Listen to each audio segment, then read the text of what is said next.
delayed happiness syndrome, i.e. the trade-off between investing for the future now and setting yourself up for the future versus actually trying to live life a little bit, and the trade-off and the balance between those two. So let's get into it. So a bit of a tax shake-up, or a threat of tax shake-up in the UK. There's talk of capital gains tax being brought in on primary residents, not just buy-to-let, with values over 1.5 million. At the moment, stamp duty brings in just over 13 billion for the government, and it's predicted that this capital gains tax, or potential capital gains tax, would do the same for the government. In reality, will it come in? Like many of these things, it's talked about, it's bounced around and aired in the chambers where these decisions are made, but in reality, will it come in? Who knows? We've got to see in the budget. What will the impact be? I think in reality, for me, it would end up with a bit of a split property market. You know, people that are sitting and owning homes over 1.5 million might choose to just not sell and pull equity out instead, and therefore if you're pulling equity out remortgaging, you don't really need to pay tax on it. So in addition to that, it's going to impact probably a smaller percentage of the market. It's, you know, it's another wealth tax that the government seems so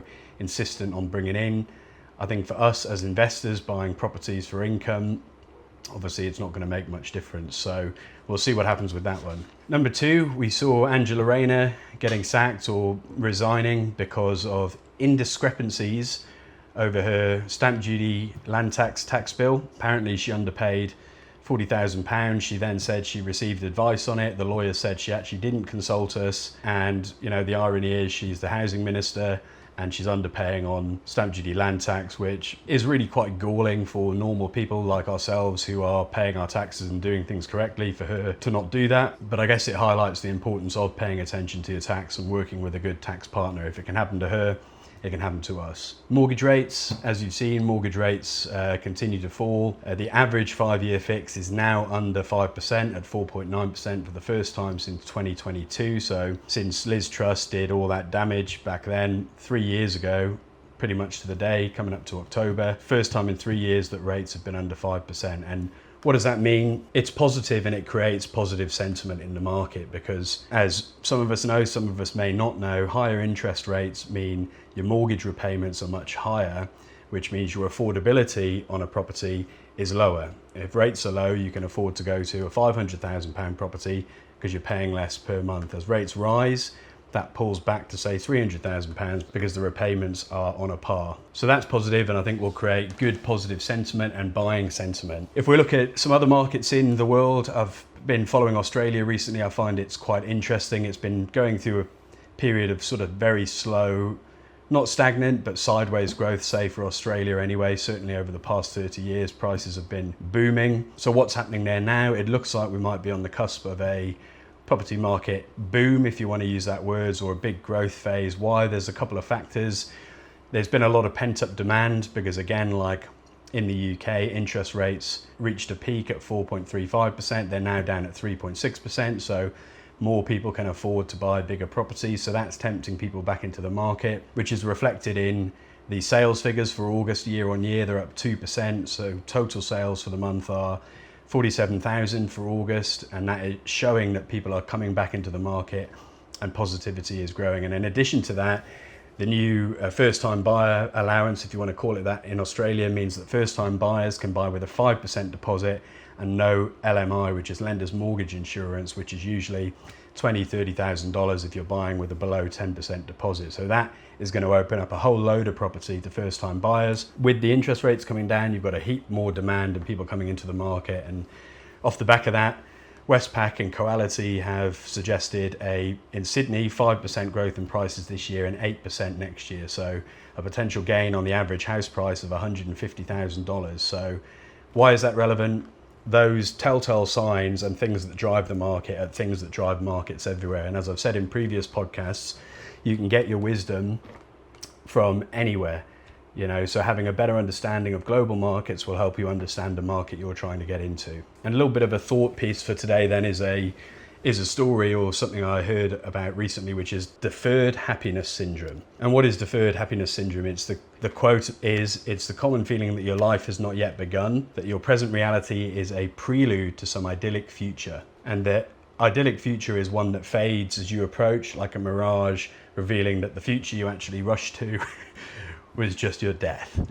There you go, podcast over. So I think within property, it sort of highlights striking the balance between living for the now and enjoying yourself, spending time with family, going on holidays, buying yourself things that you deserve for working hard. You know, people always talk about, you know, never spend, save everything. I've talked about it before, but you've also got to enjoy yourself, because otherwise you'll be working towards this future. When I've got 5 properties, I can put my feet up, or when the kids have left home, I can put my feet up, or when I get this promotion, I can put my feet up. And in the reality is, it never comes. And so we're just deferring happiness to later, thinking all will be perfect once these things are checked off in the future. And I'm sure we've all had that and done that with ourselves. I know I do it all the time. So the question is, how do you balance building for the future with the living for the now? And it's like that film with Justin Timberlake, I think, where you've got the portions of time on your forearm and you pay for things with your time. And so it's that balancing act between putting aside money now and saving for the future, giving yourself green lights or not. And a great example of this was a client I met with recently up in Hong Kong. He's early 40s, and we're looking at sort of a plan for buying property to retire at 55. And we sort of had a conversation around, well, what else are you doing? What other means have you got to get there? You know, and he sort of said, well, the past 2-3 years I've been really disciplined, and I've managed to create a stocks and shares equity portfolio of £300,000. And, you know, we were looking at the figures on that. Well, based on a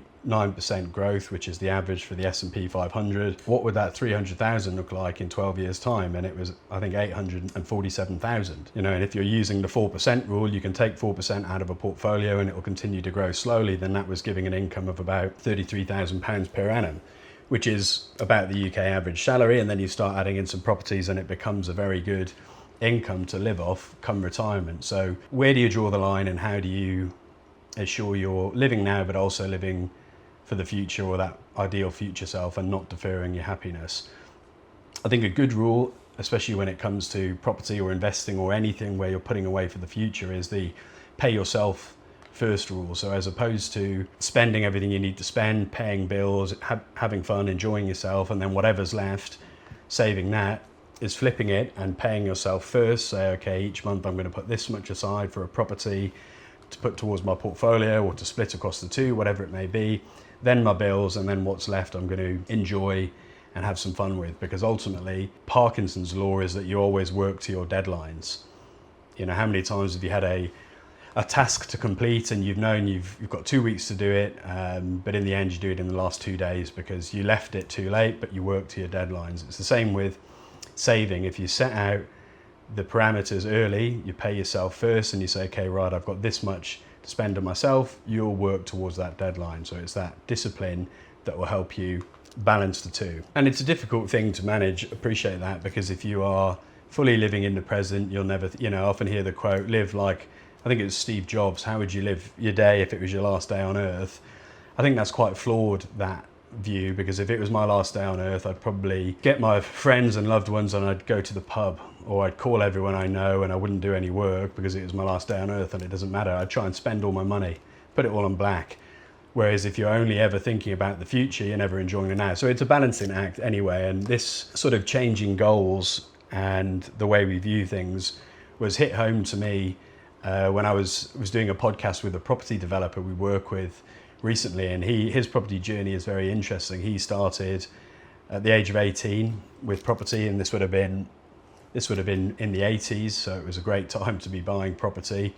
And he had an initial goal of, when I get to £1 million in asset value, or £1 million property portfolio, then I'll be done. That was my goal. And I asked him why he looked at property in the first place, and he said it came off the back of reading a lot of books and listening to sort of self-help, I guess you would call it now, but a lot of routes to wealth creation that people talk about is property or real estate for the rest of the world. And that is still true today. You know, you look at Robert Kiyosaki, Rich Dad, Poor Dad, he talks about it.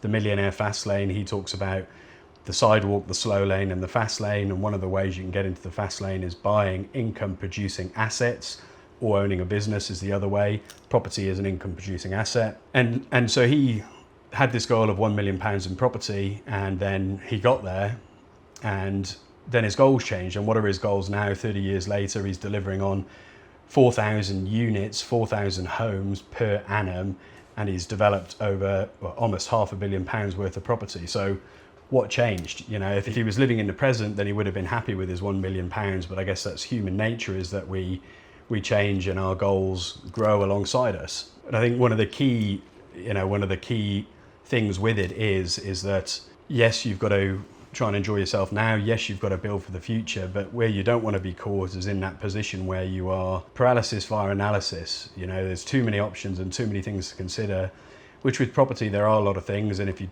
look at other ways you can invest your money, there's literally thousands of things you can do.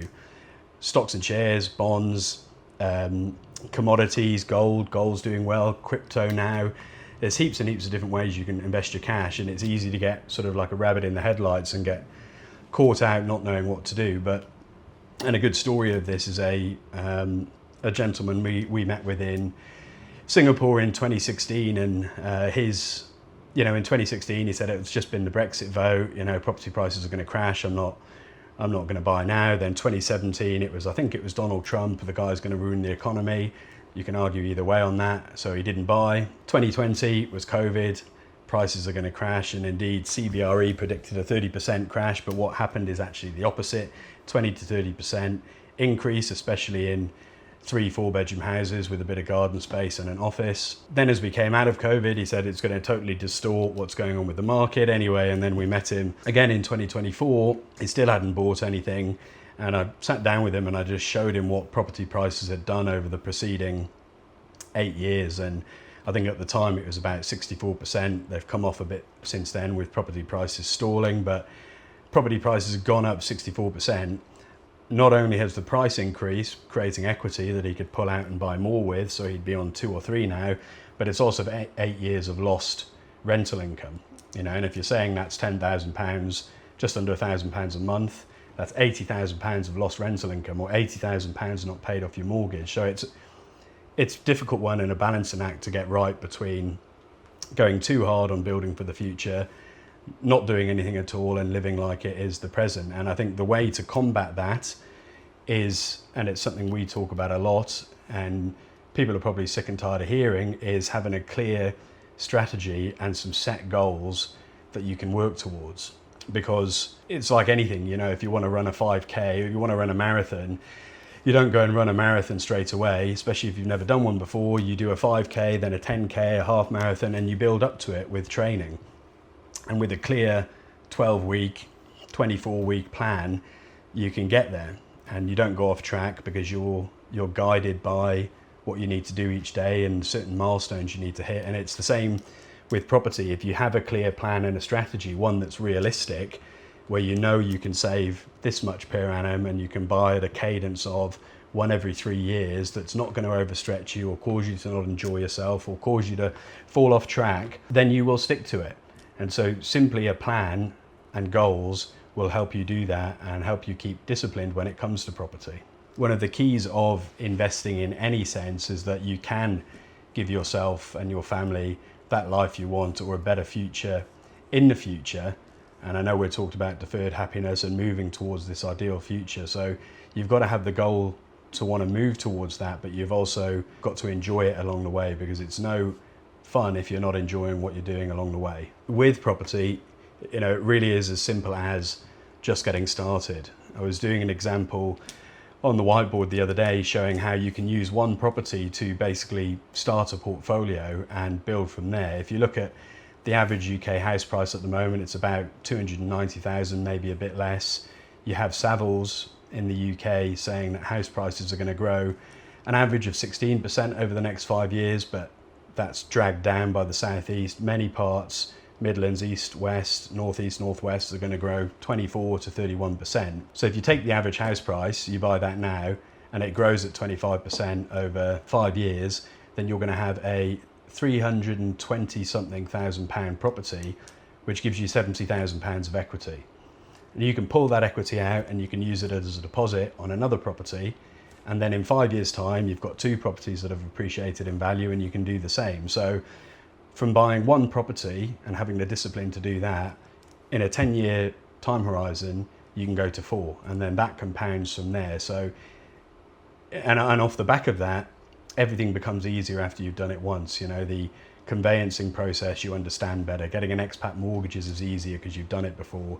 The jargon and the terminology becomes easier to understand because you've heard it all before. Like anything in life, the more you do it, the easier it becomes to understand and get your head around. So I guess the moral of the story, and if we're going to wrap it up, is it's about planning for the future whilst living for the now. And I think as well at the same time is not getting caught up and bogged down in the headlines and the stuff you read in the news. We started the episode talking about some of the negative articles out there, tax on primary residents over 1.5 million, and over the years there's been heaps of these stories. Earlier in the year there was 5 reasons why the UK property market is about to crash.